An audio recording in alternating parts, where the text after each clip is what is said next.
Welcome to the Altruistic Libertarian, advocate for a genuinely free society. I'm Anthony Wheeler, and today we continue our segment on victimless vices, focusing on drugs. At tremendous cost, U.S. has waged a violent and disruptive war against illegal drugs and failed. They will continue to fail as, paradoxically, the more successful law enforcement interdicts imported drugs and disrupts local distribution, the more valuable the commodity becomes, driving prices ever higher and thereby creating greater incentive to continue providing the substances that are in such high demand. The underground economy created by the worldwide drug trade was estimated at $320 billion in 2003, according to the United Nations Office on Drugs and Crime, some 1% of total GDP. The market in the Americas alone was estimated at $151 billion. 10 years later, according to data from the United Nations Office on Drugs and Crime and European Crime Fighting Agency, Europol, the annual global drug trade is worth around $435 billion a year, with the annual cocaine trade worth $84 billion. Those numbers are staggering and represent a 36% growth in the global drug trade in 10 years, despite major efforts to curb the industry. These facts alone should warrant a major change in drug policy, given the demonstrated desire to consume them and the lack of success in curbing that desire. Instead, the U.S. is estimated to have spent upwards of $40 billion waging this fruitless war, all of it funded by taxes, a large portion of which is paid for, ironically, by the same people partaking in the illegal substances. In addition to the financial cost, it's estimated that as many as 5,700 people were killed in the U.S. in drug-related violence over a 5-year period. In other countries, the death toll is far worse.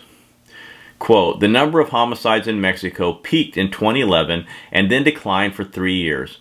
But the latest statistics show the trend reversed in 2015. Estimating how many homicides are related to drug violence is an imprecise science, but leading newspapers in Mexico estimate that since 2006, organized crime-style homicides amount to 40 to 50%, unquote. Based on those estimates, over 22,000 people were killed in Mexico in 2011 alone by organized crime. Drug-related murder rates are even higher in some places, such as Honduras. Worldwide, the number of human lives destroyed in the war on drugs is literally incalculable, in that we simply don't know.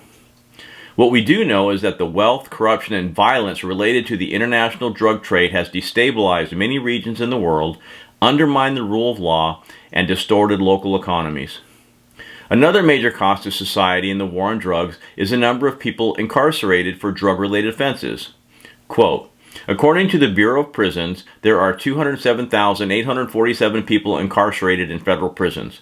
Roughly half, about 48.6%, are in for drug offenses. According to the Bureau of Justice Statistics, there are something like 1.358 million people in state prisons. Of them, 16% have a drug crime as their most serious offense, unquote. That means that in the U.S., about 318,000 people are currently in prison on drug-related charges, the equivalent of the city the size of Lexington, Kentucky. Not only does it cost the taxpayer to keep these people locked up, estimated $9 billion a year, but it also prevents those individuals from contributing productively to society. That loss would roughly equate to the wages they forego sitting in prison. If they earned average annual salaries, that would be another $14 billion a year in cost to society. One of the more insidious side effects of the illegal drug trade is the need and the means to acquire firearms. Because the law does not protect drug dealers, and in fact threatens them, they must protect themselves and their markets. To do so, they acquire weapons. Because they make so much money in illegal drug trafficking, they can afford to purchase them. Guns and ammo become necessary business expenses. And finally, given that those in the drug trade are already criminals, it doesn't require much incentive to use them and utilize violence to conduct or protect their business. Drug violence is terrible enough, but when innocent people get caught in the crossfire, that should be considered utterly unacceptable. Consider the alternative, legalizing all drugs. Once that happens, the need for guns goes away, along with the means to purchase them. The drug business becomes like any other, and those who conduct the business no more likely to obtain firearms, let alone use them, as anybody else. Imagine the typical teenage gangsta. Without drug revenue, how will he be able to afford $500 for a pistol? That's a lot of hours working at McDonald's. He has already sold his Beretta to a municipal gun buyback program in order to eat for the next month. Now he has to find a job.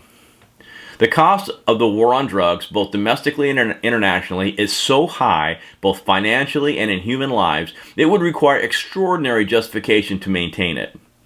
It's true that tens of millions of Americans consume illegal substances, but this is a mark in favor of legalization, not prohibition. Every one of those Americans asserts their overarching desire despite the law. In general, they don't think what they do is wrong or immoral, and if pressed, would insist that others simply mind their own business. In a genuinely free society, they would be free to consume what they want in the privacy of their home, unharassed by the law. Sources for the drugs would be legal as well. It's also true that hundreds of thousands of drug users overindulge and render themselves ill with addiction.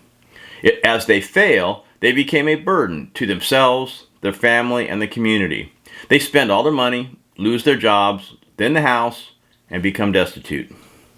At this point, in a genuinely free society, it becomes an opportunity for friends, family, and community to help the person regain their footing.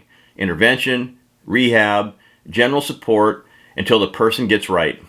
In other words, we treat drug dependence as a social and medical issue, not a legal one.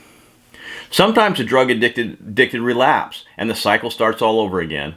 Ultimately, the individual is responsible for themselves and must decide to help themselves in such situations. Sometimes they find it too hard, and they can't make it. In itself, this is unfortunate, yet hardly justification for waging a war on drugs to prevent the occasional act of self-destruction. Today, we treat drug users with utter hypocrisy. Wealthy drug users go to drug rehab, while the poor go to jail. Double standards apply, creating a structural disconnect in society. As for drug-related deaths, specifically accidental overdoses, legalizing drugs might greatly improve this aspect of our culture. Legal drugs would be properly marked, dosed, and listed with dangerous combinations to avoid. It might even be appropriate to require prospective drug users to attend drug seminars to become qualified to purchase certain drugs. Instead of a driver's license, they would have to test to get a drug permit. This approach might greatly reduce accidental overdoses. In terms of prevention, education would be key. Make it clear the consequences of drug use. For instance, the commercial, this is your brain on drugs, with eggs frying in a pan, for example. Treat newly legalized drugs like any socially common drugs, caffeine, alcohol, and nicotine. On the other hand, it's quite possible that a person's quality of life can be improved through the occasional, or even daily, use of recreational drugs. Marijuana, for instance. I have met several individuals who believe that to be so. In a genuine free society, individuals would decide for themselves what is best and take full responsibility when it comes to ingesting or injecting anything. As discussed in earlier episodes, it's impossible for a third party to assert with certainty what is good, best, or worse for anyone else. Using the law to assert a particular moral code or to protect a person from their own foolishness leads to greater harm both to countless people killed or imprisoned and to society as a whole. Favoring the legalization of drugs does not imply approval. When advocating a particular political philosophy, one must maintain a clear distinction between the political parameters they represent and the personal choices that they make. In the case of drugs, as I've mentioned in earlier episodes, I don't even partake in those approved by society, caffeine, nicotine, or alcohol, let alone anything stronger. But that's a personal choice of mine, one based on the addictive and destructive aspects of the first two, caffeine and nicotine, and the fading appeal of the third, alcohol. But I'm not a monk. I have smoked plenty of cigarettes, consumed lots of coffee and Pepsi, and partied like anyone else. As people mature, they change, and they learn what works for them and what to avoid. This happens to all of us, and I wouldn't suggest that anyone adopt my life lessons any more than I would be willing to adopt theirs. Legalizing drugs wouldn't preclude private employers from demanding abstinence. For example, airline pilots, nuclear weapons specialists, or thoracic surgeons may be prohibited from partaking particular substances and required by their employers to submit periodically to drug testing. Within a genuinely free society, this would be a private affair between employer and employee.